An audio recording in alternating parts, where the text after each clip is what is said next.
병균 덩어리 집안이 어딜 감히 내 손주한테 손을 대려고 해. 출산하고 12시간 진통 끝에 겨우 누워 있는데 복도에서 이 소리가 들려온 거예요. 새벽 첫 차 타고 미역국 들고 올라온 제 친정엄마한테 시어머니가 냄비를 확 밀쳐버렸습니다. 미역국이 병원 바닥에 그대로 쏟아졌고 엄마는 아무 말 없이 돌아서셨어요. 여러분, 이게 말이 됩니까? 그런데 글쎄요, 이건 시작이었더라고요. 인감 도용에 1억 8천만 원 빚까지 제 이름으로 떠넘긴 걸 나중에야 알게 됐죠. 다만 시어머니가 몰랐던 게 하나 있었어요. 그 이야기 지금 바로 들려드릴게요. 안녕하세요. 오늘 사연 시청자 여러분.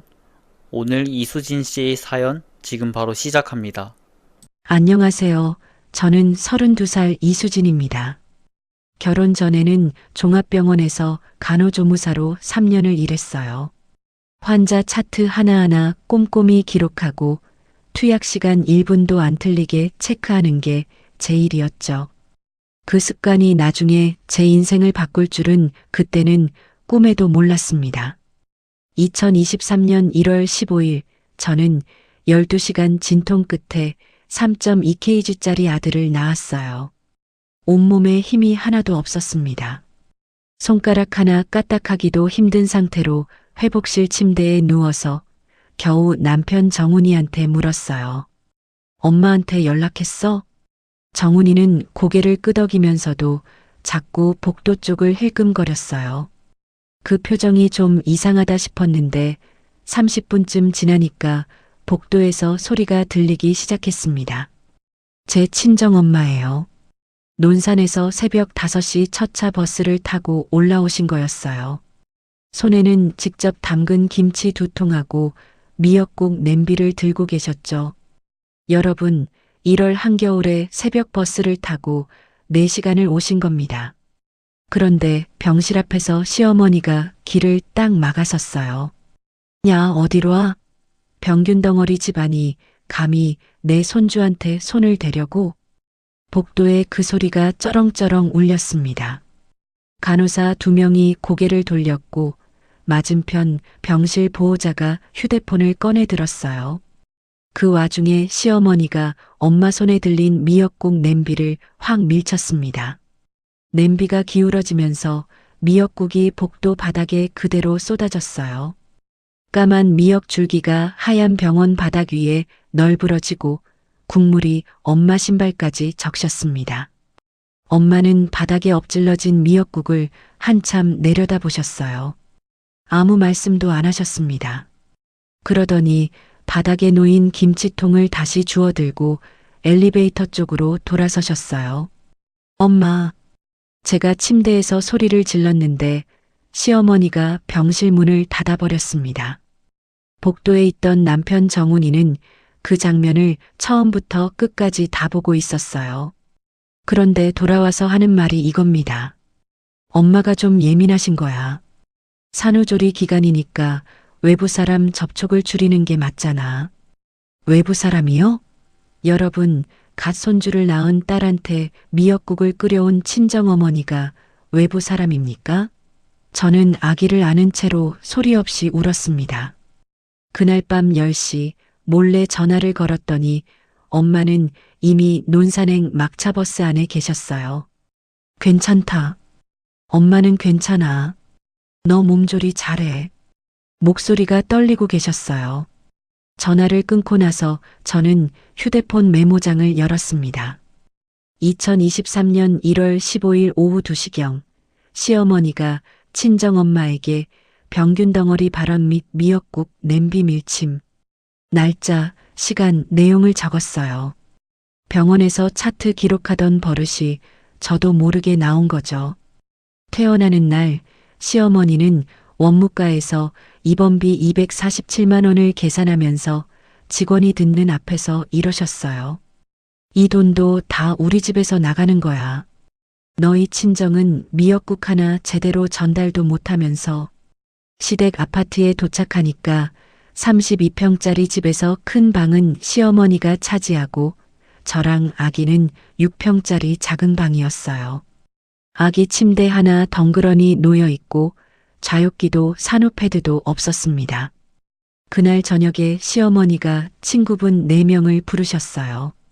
손주 자랑 잔치를 하신다면서요. 저한테는 5명분 과일 접시하고 차를 내오라고 하셨습니다. 회음부 깨맨대가 앉을 때마다 쓰라렸는데 부엌에 서서 사과를 깎았어요. 시어머니 친구분 한 분이 이러시더라고요. 어머, 산모가 벌써 일어나서 일하네. 시어머니 복 받으셨다.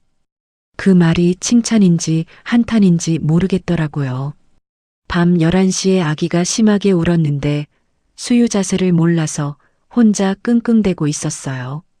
시어머니는 안방에서 TV를 보셨고 정훈이는 나 내일 출근이야 한마디 하고 거실 소파에서 잠들었습니다. 새벽 3시 아기를 겨우 재우고 화장실에 가려는데 시어머니 방에서 통화 소리가 들렸어요. 그 친정이 뭐 해주는 게 있어야지. 병균이나 옮기러 오고 혼수도 3천만 원이 전부야. 내가 이 며느리 복이 없어서. 저는 발걸음을 멈추고 그 자리에 서 있었습니다.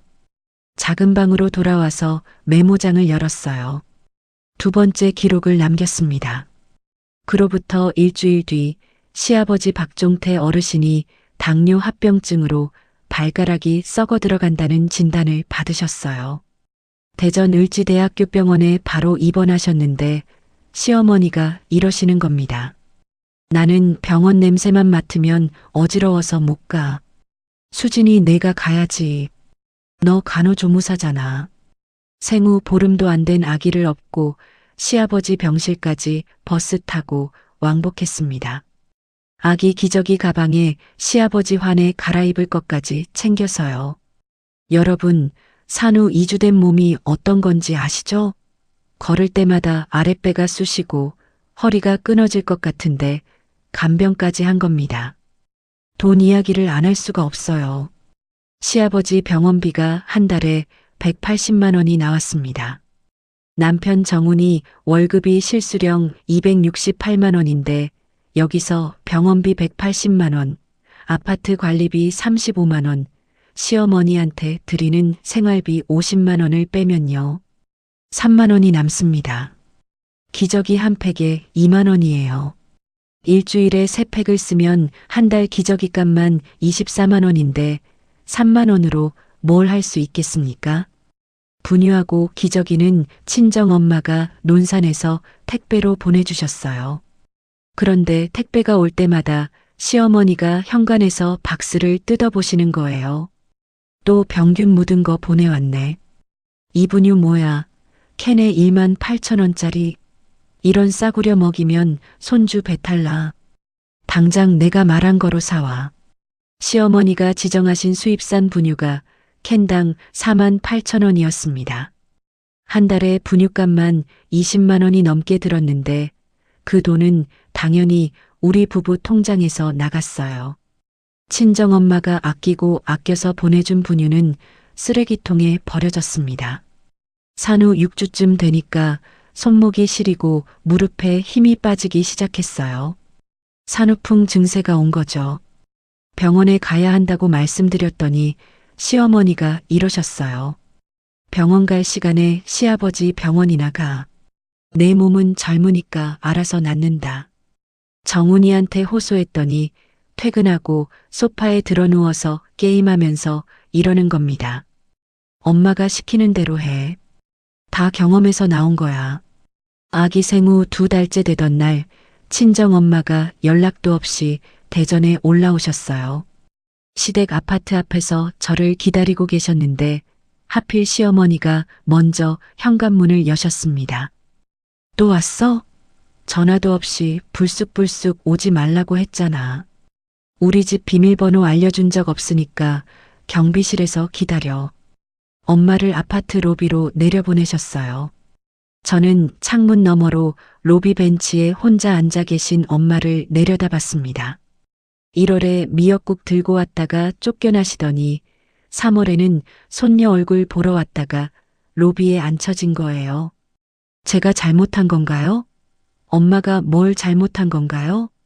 그날 밤에 엄마한테서 문자가 왔어요. 수진아, 엄마가 가게에서 번 돈 200만 원 내 이름으로 적금 들어놨다. 힘들면 이거라도 써. 엄마 반찬 가게 월 순이익이 150만 원이에요.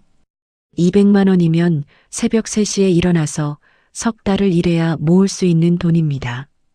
시아버지가 퇴원하신 뒤에도 달라진 건 없었어요. 오히려 더했습니다. 매일 아침 6시에 시아버지 혈당 체크하고 인슐린 주사 놓는 게 제 일이 됐어요. 너 간호조무사 자격증 있으면서 뭐하러 놀고 있어? 이 정도는 기본 아니야? 그러면서 명절에 친척들 오시면 이러셨습니다. 우리 며느리가 좀 모자라서 내가 다 가르치고 있어요. 사람이 어떻게 이럴 수가 있나요? 뒤에서는 부려먹으면서 앞에서는 모자란 사람 만드는 거예요. 아기 100일이 다가오니까 시어머니가 유성구 한식 뷔페에서 잔치를 하겠다고 하셨어요. 50명 불러놓고 비용 350만 원은 고스란히 우리 부부가 냈습니다. 저는 전날까지 100일 답례 떡 포장하고 100일상 소품 정리를 새벽 2시까지 했는데 시어머니는 본인 한복만 새로 맞추시면서 이러셨어요. 며느리는 그냥 깔끔하게 입고 와. 내가 주인공이 아니니까. 100일 잔치에 제 엄마는 초대받지 못하셨습니다. 제가 우리 엄마도 오셔야지라고 했더니 시어머니가 딱 잘라 말씀하셨어요. 사람 많은 데서 행색 초라한 사람 오면 우리 집안 체면이 깎여. 정훈이도 엄마가 인원수 다 맞춰놨으니까 이번엔 넘어가자라고 했습니다. 저는 잔치 내내 웃는 얼굴을 유지하면서 화장실에서 3번을 울었어요. 그날 밤 메모장을 열어보니 시어머니 발언 기록이 47개가 되어 있었습니다. 이건 내가 나약해서 당하는 게 아니라 이 집이 비정상인 거다. 그 생각이 처음으로 또렷하게 들었어요.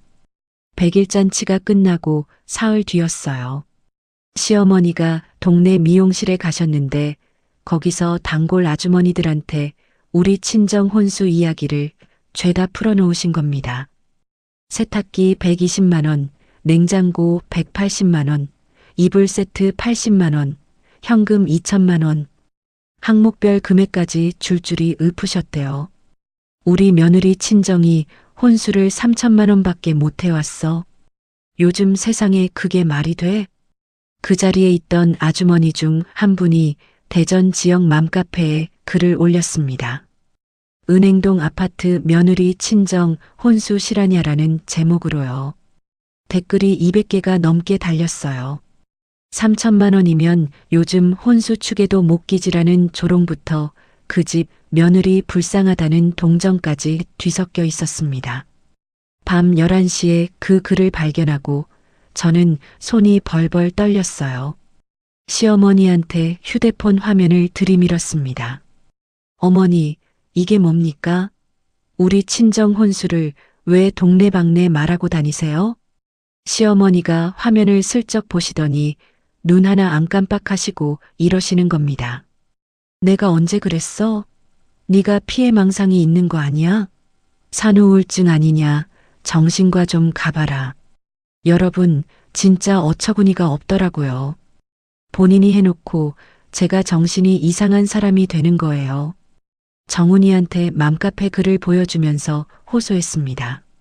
여보, 당신 엄마가 우리 친정 망신을 주고 다녔어. 이 글 좀 봐. 정훈이가 화면을 슬쩍 보더니 이러는 겁니다. 이런 거 신경 쓰지 마. 동네 아줌마들 수다가 원래 그렇잖아. 엄마한테 또 따지면 집안이 시끄러워져. 내 엄마가 얼마나 고생해서 그 돈 마련한 줄이나 알아? 제가 목소리를 높이니까 정훈이가 한숨을 쉬면서 이렇게 말했어요. 솔직히 3천만 원이 적은 건 맞잖아. 내 동기 김씨네 처가는 이렇게 왔다. 그 순간 입술을 깨물었습니다. 잇몸에서 피맛이 났어요. 이 사람도 시어머니랑 같은 사람이구나. 처음으로 그걸 인정했습니다. 이틀 뒤 논산에 있는 친정 엄마한테도 그 글이 전해졌어요. 엄마 지인 중에 딸을 대전으로 시집 보낸 분이 계셨는데 그 딸이 같은 맘카페 회원이었던 거예요. 혹시 이 글에 나오는 며느리가 복순 이모님 딸 아니에요? 라고 연락이 간 겁니다. 엄마는 그날 가게 문을 일찍 닫으셨대요. 이틀간 밖에 나오지도 않으셨다고 이모한테서 전해 들었습니다. 새벽 3시에 일어나서 2년 동안 반찬을 만들어 모은 돈이에요. 그 돈을 적다고 인터넷에 올려서 수백 명이 구경한 거예요. 엄마 마음이 어땠겠습니까? 사흘째 되는 날 아침 이모한테서 전화가 왔습니다. 수진아, 네 엄마가 어젯밤에 가슴을 부여잡고 쓰러졌어. 논산 건양병원 응급실에 실려갔는데 급성 스트레스성 협심증이래. 아기를 안고 있던 무릎에 힘이 빠졌어요. 그 자리에 주저앉았습니다. 아기가 놀라서 울었는데 저도 같이 울었어요. 시어머니한테 말씀드렸습니다. 어머니, 친정엄마가 입원하셨어요. 논산에 다녀올게요. 시어머니가 혀를 차셨어요. 즉, 그 집안은 몸도 약해. 병균 체질은 어디 안 가. 제 엄마가 왜 쓰러졌는지 아시면서 저런 말을 하시는 겁니다. 생후 넉 달 된 아기를 캐리어에 태우고 대전에서 논산까지 버스를 탔어요. 2시간 동안 창밖만 보면서 이를 악물었습니다. 병원에 도착하니까 엄마가 심장 모니터를 달고 침대에 누워 계셨어요. 제 얼굴을 보시자마자 이러시는 겁니다. 수진아, 엄마가 돈을 더 벌었으면 내가 이런 수모를 안 당했을 텐데. 엄마는 본인이 아파서 누워 계시면서도 저 걱정을 하고 계신 거예요. 엄마 손을 잡았는데 손이 거칠고 갈라져 있었습니다. 새벽마다 반찬통 뚜껑을 열고 닫던 손이에요. 입원비가 하루에 12만 원, 2주 입원이면 168만 원이 필요했어요. 엄마 반찬 가게 한 달 순이익이 150만 원인데 입원비를 내면 그 달 가게 운영비가 0원이 되는 겁니다.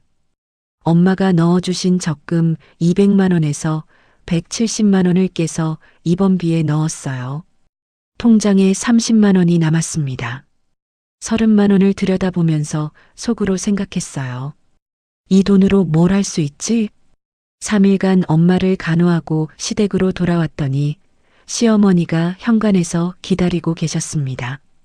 3일이나 비웠으면서 시아버지 약은 누가 챙겼는지 아냐? 너 때문에 내가 인슐린 주사를 놨다. 내 손이 얼마나 떨렸는지 알아? 정훈이는 싱크대에 쌓인 3일치 설거지를 가리키면서 딱 한마디 했어요. 빨리 치워. 그날 밤 아기를 재우고 작은 방 구석에 앉았습니다. 처음으로 이혼이라는 단어가 머릿속에 떠올랐어요. 그런데 현실이 발목을 잡더라고요. 지금 나가면 갈 곳이 없습니다. 돈도 없고 직장도 없어요. 메모장을 열었더니 기록이 63개가 되어 있었어요. 맨 마지막 줄에 이렇게 적었습니다. 참는 것은 효도가 아니라 공범이다. 다음 주 월요일 친정엄마를 대전 을지대학교병원 심장내과로 옮겼어요. 경과 관찰이 필요하다고 해서 전원한 건데 매주 화요일하고 금요일마다 아기를 데리고 병원에 갔습니다. 아기 기저귀 가방에 엄마 갈아입을 옷까지 챙겨서 버스를 2번 갈아타야 했어요. 엄마 병실이 6인실이었는데 맞은편 침대에 50대 후반쯤 되어 보이는 여자분이 계셨어요. 과로로 인한 부정맥이라고 하셨는데 제가 아기를 안고 들어올 때마다 유심히 보시더라고요. 사흘째 되는 날 그분이 본인 과일 바구니에서 사과를 하나 꺼내 건네셨어요. 아가 엄마 혼자 간병하느라 고생이 많네요. 남편분은 안 오시나 봐요? 네, 남편은 직장이 있어서요. 속으로는 직장이 있어서가 아니라 올 생각이 없어서가 맞았지만 처음 보는 분한테 그런 말을 할 수는 없었어요. 그런데 이분이 한두 번 오가면서 자연스럽게 이야기를 나누게 됐습니다. 이름이 조연숙 씨, 건강식품 온라인 쇼핑몰 참 좋은 식품 대표라고 하셨어요. 연매출이 30억이 넘는 회사를 운영하고 계신 분이었습니다. 그런데 이분 이야기를 듣다 보니까 저하고 겹치는 게 많았어요. 조연숙 대표님도 33세 시댁에서 매를 맞으며 살다가 맨손으로 이혼하셨대요. 전세 보증금 1,500만 원하고 중고 컴퓨터 한 대로 사업을 시작해서 15년 만에 지금 회사를 만드신 거예요. 수진 씨 이야기 듣는데 내가 그 나이 때 나랑 똑같네. 조연숙 대표님이 한참을 가만히 듣고 계시다가 그렇게 말씀하셨어요. 그리고 제가 간호조무사 자격증이 있다는 걸 아시고 나서 눈빛이 달라지셨습니다. 수진 씨, 우리 회사 고객 상담팀에 건강 지식 있는 사람이 필요해요. 재택근무 가능하고 아기 키우면서 할 수 있어요. 낮에 고객들이 남긴 문의 게시판 답변이랑 주문 정리를 밤에 처리하는 야간 업무 담당인데 아기 재우고 밤 10시부터 새벽 1시까지 일하면 돼요. 기본급 200만 원에 성과수당은 별도고 200만 원이요. 여러분, 그때 제 통장 잔고가 30만 원이었습니다. 한 달에 200만 원이면 제 인생이 달라질 수 있는 돈이었어요. 그런데 한 가지가 걸렸습니다. 시어머니가 알면 안 됩니다. 알면 그 돈도 다 빼앗길 거예요.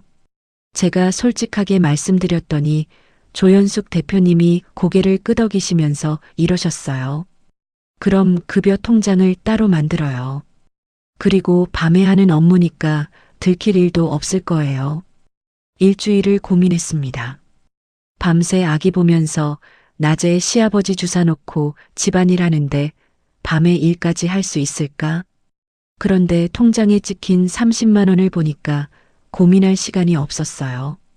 친정엄마 이름으로 새 통장을 만들어서 급여가 거기로 들어가게 했습니다. 2023년 5월 8일 밤 10시 첫 근무를 시작했어요. 아기를 재우고 이불 속에서 노트북을 펼쳤습니다.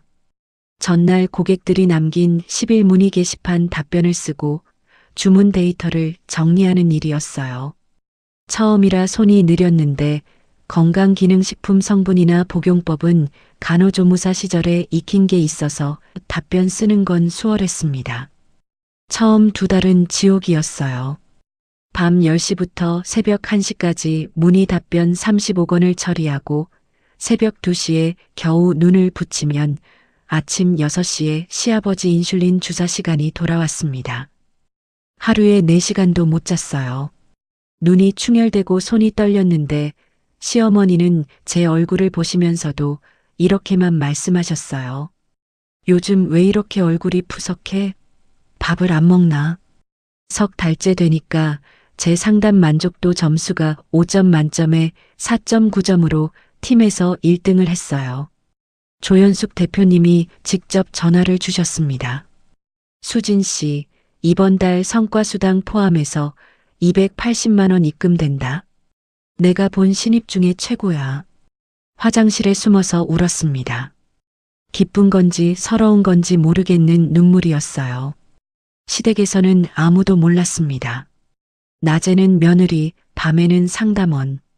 통장 잔고가 100만 원, 300만 원, 500만 원으로 늘어갔어요. 6개월째 되던 날 잔고가 1,480만 원이 됐을 때 친정엄마한테 50만 원을 보냈습니다. 수진아, 이 돈이 어디서 난 거야? 알바 조금 하고 있어. 걱정 마. 그 50만 원으로 엄마가 병원 진료비하고 혈압약 2달치를 결제하셨대요. 돈이 사람을 살리는 거구나. 처음으로 그걸 느꼈습니다. 조연숙 대표님은 일만 시키신 게 아니에요. 본인이 이혼할 때 맡겼던 법무법인 정혜 소속 김태호 변호사를 소개해 주셨습니다. 무료 상담 한번 받아봐. 당장은 아니더라도 알아두면 나중에 무기가 돼. 점심시간에 몰래 전화 상담을 했어요. 변호사님이 그러시더라고요. 녹음, 문자 저장, 목격자 증언, 가능하면 영상까지 있으면 좋다고. 그날부터 시어머니가 소리를 지르실 때마다 주머니 속 휴대폰 녹음 버튼을 눌렀습니다. 그리고 변호사님 조언대로 출산했던 병원에 연락했어요. 출산 당일 복도 영상이 남아있는지 확인해 달라고 변호사 이름으로 정식 서류를 넣은 겁니다. 다행히 보관 기간 아니라 영상이 살아있었어요. 시어머니가 엄마 미역국 냄비를 밀치는 그 장면 그대로 남아있었습니다. 그렇게 1년 6개월이 흘렀습니다. 2024년 11월 비밀 통장 잔고가 4,300만 원을 찍었어요. 월 280만 원씩 18개월이면 5천만 원이 넘지만 그 사이에 친정엄마 병원비 보태드린 것, 엄마한테 보낸 돈, 제 생활비로 쓴 것들을 빼면 4,300만 원이 남은 겁니다. 30만 원으로 시작한 통장이 4,300만 원이 됐어요. 같은 달 조연숙 대표님이 저를 고객상담 팀장으로 올려주셨습니다. 연봉이 4,200만 원, 월 실수령 약 300만 원이었어요. 팀장이 되니까 주 2회는 세종시 본사에 출근해야 했는데 시어머니한테는 이렇게 말했어요. 어머니, 육아 스트레스가 심해서 주 2회 문화센터 다니려고요. 시어머니가 코웃음을 치셨지만 막지는 않으셨어요. 본인 손주를 잘 키우려면 엄마 정신이 멀쩡해야 한다는 논리가 먹혔나 봅니다. 팀장이 되고 제일 먼저 한 일이 뭐냐면요. 친정엄마 논산 반찬 가게 밀린 월세 3개월분 180만 원을 갚아드린 거예요. 엄마가 입원하시는 바람에 가게를 못 열었던 기간 동안 월세가 밀려 있었거든요. 건물주한테서 독촉 전화가 오고 있었는데 엄마는 저한테 한마디도 안 하셨어요. 그리고 두 번째로 한 일은 엄마한테 제주도 여행을 보내드린 겁니다. 2박 3일 제주 중문 리조트 패키지 89만 원이었어요. 엄마한테 문자를 보냈습니다. 엄마, 평생 나한테 해준 것만 생각하지 말고 이번엔 엄마가 쉬어. 30분 동안 답장이 없었어요. 읽었다는 표시만 떠 있고 아무 말이 없어서 괜히 불안했는데 30분 뒤에 딱 4글자가 왔습니다. 고맙다 우리 딸. 여러분, 저희 엄마가 61살까지 비행기를 한 번도 안 타보신 분이에요. 반찬 가게 하느라 논산 밖을 나가본 적이 거의 없으셨어요. 그 엄마가 처음으로 비행기를 타는 거였습니다. 그것도 딸이 번 돈으로요. 엄마가 제주도에 가신 사이 저는 김태호 변호사님을 정식으로 선임했어요. 착수금 300만 원을 드리고 그동안 모아온 증거를 USB에 담아 전달했습니다. 시어머니 폭언 녹음 38개, 남편 가스라이팅 문자 캡처 127건, 휴대폰 메모장 기록 94항목, 출산 당일 병원 복도 영상까지. 변호사님이 자료를 하나하나 검토하시더니 이렇게 말씀하셨어요. 이 정도면 위자료 청구는 물론이고 정신적 학대에 대한 손해배상까지 가능합니다. 직장에서도 일이 잘 풀렸어요. 제가 기획한 서비스가 있었는데 50대 이상 고객분들이 건강기능식품을 사시면 상담원이 직접 전화로 복용법이랑 주의사항을 안내해 드리는 거였어요. 이게 석 달 만에 단골 고객이 거의 2배로 늘었습니다. 조연숙 대표님이 전 직원 앞에서 이렇게 말씀하셨어요. 이수진 팀장이 우리 회사의 전환점을 만들었습니다. 그런데 그 무렵부터 시어머니가 뭔가를 눈치채기 시작하셨어요. 제가 주 2회 외출하는 날이면 화장을 조금 더 하고 나가는 것, 택배가 올 때 제 이름이 아닌 다른 이름으로 오는 서류 봉투가 있었던 것, 그리고 제 표정이 예전 같지 않다는 걸 느끼신 거예요. 요즘 문화센터에서 뭘 배우는데 그렇게 얼굴이 펴졌어? 저녁 식사 중에 젓가락을 멈추시면서 물으셨어요. 저는 침착하게 요가 배우고 있다고 답했습니다. 그 뒤로 시어머니가 정훈이한테 자꾸 이러셨어요. 수진이 요즘 좀 달라지지 않았냐? 바람난 거 아니냐? 정훈이가 어느 날 퇴근하고 저녁에 이러는 거예요. 엄마가 그러는데 너 요즘 좀 이상하대. 문화센터 등록증 좀 보여줘. 미리 준비해 둔 게 있었습니다. 조연숙 대표님이 아는 요가 원장님한테 부탁해서 실제로 등록만 해놓은 수강증이었어요. 그걸 보여주니까 정훈이가 아 그래? 하면서 넘어갔습니다. 12월에 성과수당 420만 원이 추가로 들어왔어요. 비밀 통장 잔고가 4,150만 원이 됐고 저는 세종시에 보증금 7천만 원짜리 투룸을 알아보기 시작했어요. 부족한 돈은 정부에서 저소득 무주택자한테 낮은 이자로 빌려주는 전세 대출을 받을 생각이었습니다. 이혼하면 아이하고 갈 집을 미리 잡아두는 거였어요. 12월 말 친정 엄마한테 모든 걸 털어놨어요. 직장 이야기, 이혼 준비 이야기, 변호사 선임한 이야기까지 전부요. 엄마가 한참을 우시더니 이러셨어요. 수진아, 엄마가 미안해서 어떡하냐. 엄마가 돈이 없어서 너를 이런 집에 보낸 거다. 엄마 잘못이 아니야. 이제 내가 나갈 준비가 거의 됐어. 그날 밤 엄마가 반찬 가게 비상금 통장에서 350만 원을 꺼내셨어요. 이건 네 전세 보탬에 써라. 엄마 가게 한 달 순이익이 150만 원인데 350만 원이면 2달 넘게 벌어야 하는 돈이에요. 그 돈을 선뜻 꺼내신 거예요. 2025년 1월 세종시 부동산에서 보증금 7천만 원짜리 투룸 계약서에 서명했습니다. 계약금 700만 원을 이체하면서 생각했어요. 이 집이 나하고 아이의 새 출발점이 될 거라고 변호사님이 말씀하셨어요. 증거 정리가 끝나는 3월쯤 이혼 조정 신청을 넣는 게 전략적으로 가장 좋습니다.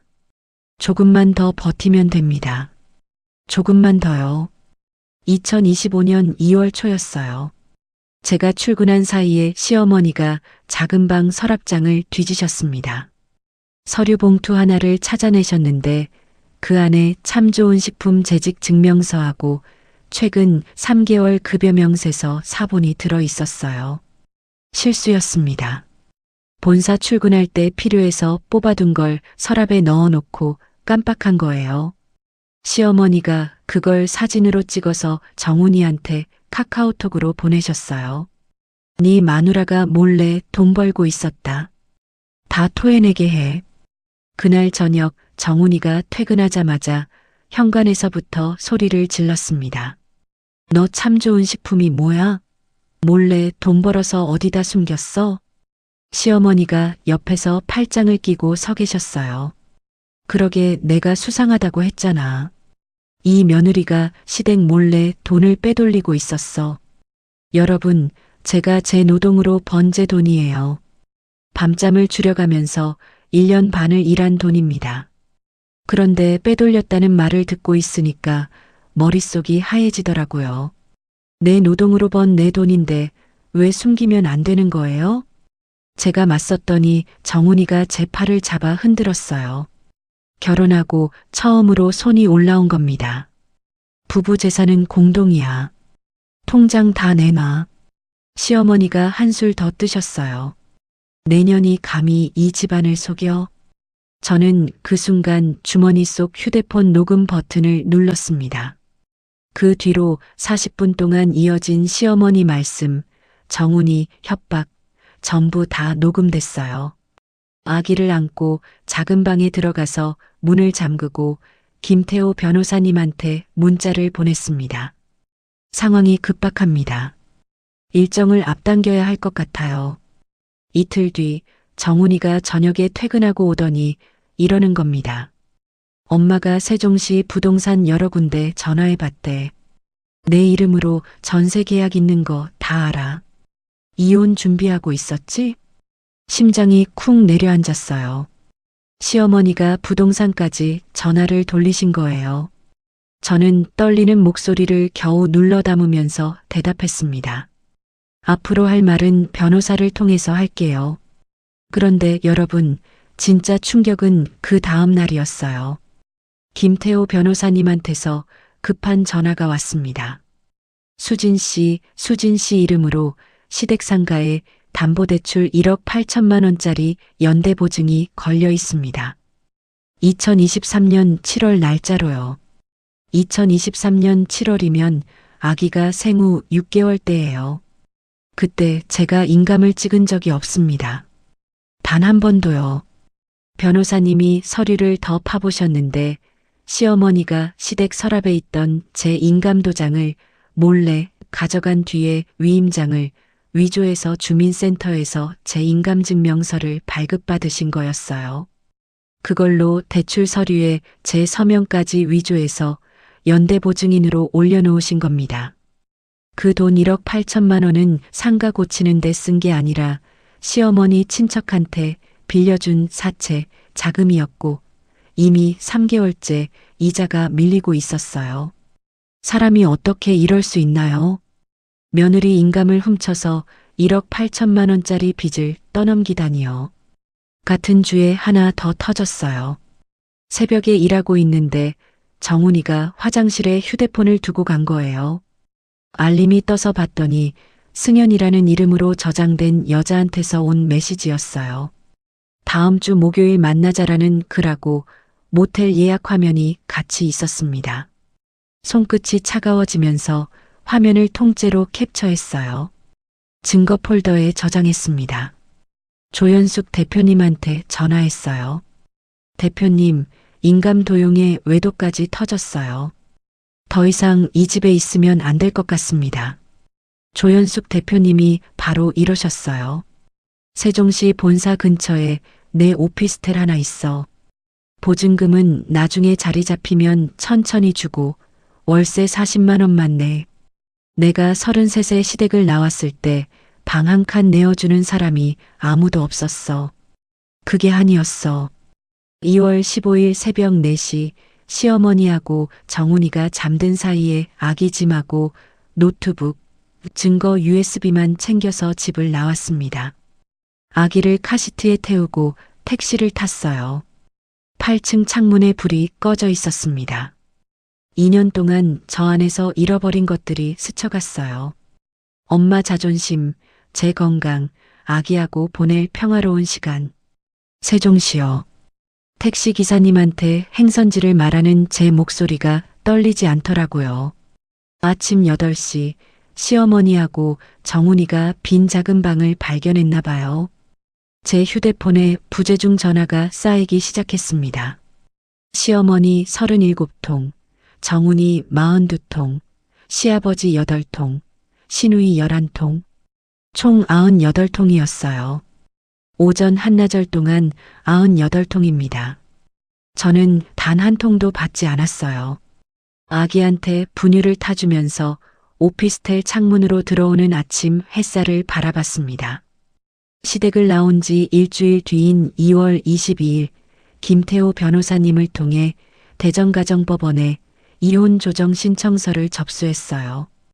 동시에 시어머니 강말순, 남편 박정훈을 사문서 위조하고 사기 혐의로 대전지방검찰청에 고소장을 넣었습니다. 고소장에는 위임장을 위조해서 제 인감증명서를 발급받은 경위, 대출금 1억 8천만 원이 어디로 흘러갔는지, 제 서명이 가짜라는 걸 증명하기 위한 글씨 비교 분석 신청까지 전부 포함시켰어요. 변호사님이 이렇게 말씀하셨어요. 형사 고소하고 이혼 소송을 동시에 밀어붙여야 합니다. 그래야 상대방이 함부로 못 나옵니다. 고소장 넣고 3일 뒤에 정훈이한테서 전화가 왔어요. 시댁을 나온 뒤로 처음 받은 전화였습니다. 야, 미쳤어? 고소까지 해? 엄마가 쓰러지셨어. 너 때문이야. 녹음 버튼을 누른 상태에서 대답했습니다. 인감 도용은 범죄야. 앞으로 할 말은 변호사를 통해서 해. 전화를 끊었어요. 그 뒤로 시댁 번호는 전부 차단했고 모든 연락은 김태호 변호사님을 통해서만 주고받았습니다. 3월 중순 이혼 조정 첫 번째 기일이 열렸어요.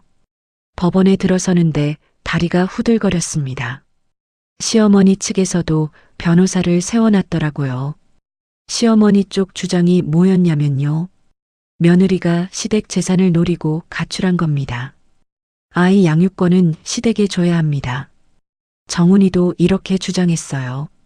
아내가 몰래 돈을 벌어서 가정을 속였습니다. 여러분, 제가 잘못한 건가요? 밤잠 줄여가면서 번 돈이 죄가 됩니까? 속이 부글부글 끓었지만 참았어요. 변호사님이 증거를 꺼내실 차례였으니까요. 김태호 변호사님이 시어머니 폭언 녹음 38건, 정훈이 가스라이팅 문자 캡처 127건, 메모장 기록 94항목, 맘카페 게시물 캡처, 친정엄마 입원 진단서를 한꺼번에 제출하셨어요. 그러자 법정 분위기가 확 바뀌었습니다. 그리고 출산 당일 병원 복도 영상이 재생됐어요. 시어머니가 친정엄마의 미역국 냄비를 밀치는 장면, 병균 덩어리 집안이 어딜 감이라고 외치는 목소리가 법정에 울렸습니다. 조정위원 두 분의 얼굴이 굳어지셨어요. 시어머니 쪽 변호사도 서류를 내려다보면서 말을 잇지 못하더라고요. 정훈이는 고개를 숙인 채 한마디도 못했습니다. 4월에 검찰 수사가 본격적으로 시작됐어요. 정훈이가 피의자 신분으로 조사를 받았습니다. 위임장을 위조해서 제 인감증명서를 발급받고 그걸 대출 연대보증에 쓴 건 명백한 범죄라는 의견이 나왔어요. 시어머니도 같은 혐의의 공범으로 함께 넘어갔습니다.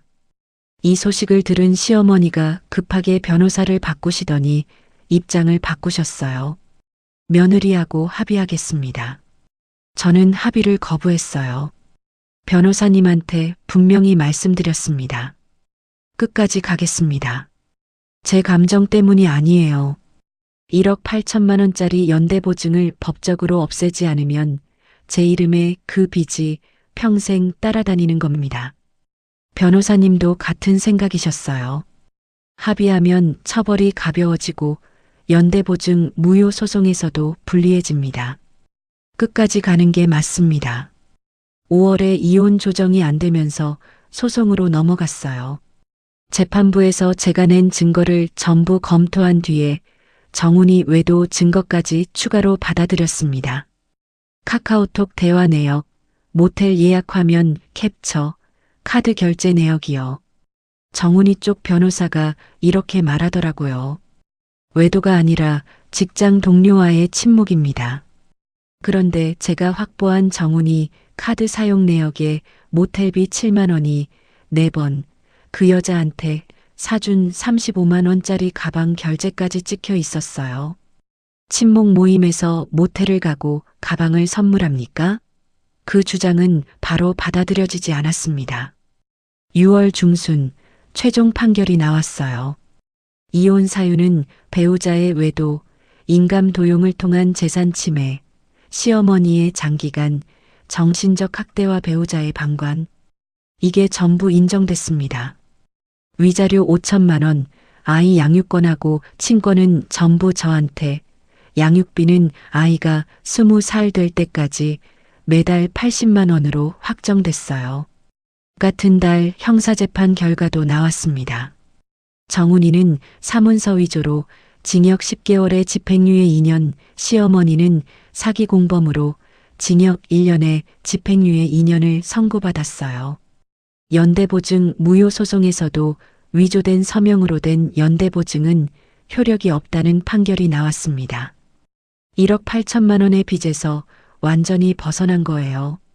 그리고 정훈이는 법에 따라 공무원에서 당연퇴직 처리됐습니다. 집행유예도 해당이 되거든요. 판결이 끝나고 법원 앞 계단에서 변호사님이 이렇게 말씀하셨어요. 수진 씨 이겼습니다. 그 자리에서 친정 엄마한테 전화를 걸었어요. 엄마, 끝났어. 내가 이겼어. 엄마하고 저하고 동시에 울었습니다. 전화기 너머로 엄마 목소리가 들렸어요. 고생했다, 우리 딸. 이제 아프지 마라. 법원 앞 벤치에 한참을 앉아 있었습니다. 1월에 병원 복도에서 미역국이 바닥에 쏟아지던 그날부터 여기까지 2년 반이 걸렸어요. 이혼 판결 후 2년이 흘렀습니다. 2027년 4월, 저 이수진은 참 좋은 식품 고객 서비스 총괄이사가 됐어요. 참 좋은 식품이 이 사이에 연매출 30억에서 50억으로 성장했는데 제가 맡은 고객 서비스 사업부 기업 매출이 거중 8억이었습니다. 연봉 6천만 원의 성과수당 별도, 제 이름으로 된 자산은 양평 전원주택 매매가 2억 8천만 원에 주택담보대출 1억 원, 적금 5,200만 원, 매달 양육비 80만 원까지 합치면 든든한 살림이 됐어요. 통장 잔고 30만 원으로 시작해서 여기까지 온 겁니다. 4년 전 작은 방 이불 속에서 노트북을 펼쳤던 그 밤이 아니었으면 불가능한 일이었어요. 아들 준우가 4살이 됐어요. 세종시 어린이집에 다니는데 매일 데리러 가면 엄마 사랑해 하면서 뛰어나옵니다. 이 아이가 건강하게 웃고 있다는 것만으로도 제가 그 새벽에 택시를 탄 건 정답이었어요. 친정엄마는 논산 반찬 가게를 정리하시고 저랑 같이 사시게 됐어요. 양평 전원주택 마당이 넓어서 텃밭을 가꾸고 계세요. 배추, 상추, 고추 심으시면서 손주 준우한테 흙놀이를 시켜주시는 게 엄마의 낙이 됐습니다. 병원 정기검진에서 혈압하고 심장 수치가 전부 정상으로 돌아왔다는 말을 들었을 때 저는 속으로 생각했어요. 엄마가 건강한 게 제 인생 최고의 성과수당이라고. 조연숙 대표님하고 저는 이제 상사하고 부하 사이가 아니에요. 서로를 인생의 동지라고 불러요. 2026년 참 좋은 식품 창립 16주년 행사 때 대표님이 전 직원 앞에서 이렇게 말씀하셨어요. 이수진 이사는 내가 15년 전 나 자신에게 해주고 싶었던 기회를 대신 준 사람이고 그 기회를 자기 실력으로 만들어낸 사람입니다. 박수 소리를 들으면서 4년 전 병원 6인실에서 사과를 건네주시던 그 손이 떠올랐어요. 그 사과 한 알이 제 인생을 바꿨습니다. 시어머니 강말순 씨 이야기를 안 할 수가 없죠. 연대보증이 무효가 되면서 1억 8천만 원 빚이 고스란히 시어머니한테 돌아갔어요. 상가 임대료로는 이자도 못 갚으셔서 결국 은행동 상가가 경매로 넘어갔습니다. 시가 2억 3천만 원이던 상가가 1억 6천8백만 원에 낙찰됐어요. 대출금 갚고 나니 남는 돈이 없었습니다. 대대로 공무원 가문이라 자랑하시던 분이 시아버지하고 대전 외곽 월세 28만 원짜리 원룸으로 이사하셨어요. 정훈이는 전과 기록 때문에 공무원에서 당연퇴직됐고 외도 상대였던 승연이라는 여자하고도 판결 나자마자 연락이 끊겼대요. 양육비 80만 원도 3개월째 밀리고 있어서 강제 집행 신청을 넣어둔 상태입니다. 그 사람한테 미련이요? 1g도 없어요. 얼마 전에 어린이집에서 준우가 가족 그림을 그려왔어요. 그림에 3사람이 꽃밭에 서 있었습니다. 엄마, 외할머니, 준우. 아빠는 없었어요. 선생님이 전해주시더라고요. 준우가 우리 가족은 셋이에요라고 말했어요. 가슴이 먹먹했지만 이 아이가 자기를 사랑하는 사람이 누구인지 알고 있다는 게 고맙더라고요. 올봄에 양평 전원주택 마당에서 엄마가 심은 배추를 처음 수확했어요. 엄마하고 저하고 준우 셋이서 마당에 돗자리를 깔고 김밥을 먹었습니다. 엄마가 김밥을 드시다가 이렇게 말씀하셨어요.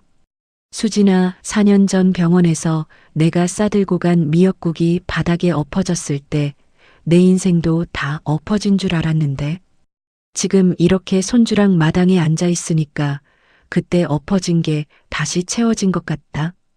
김밥을 먹다가 눈물이 나서 고개를 돌렸어요.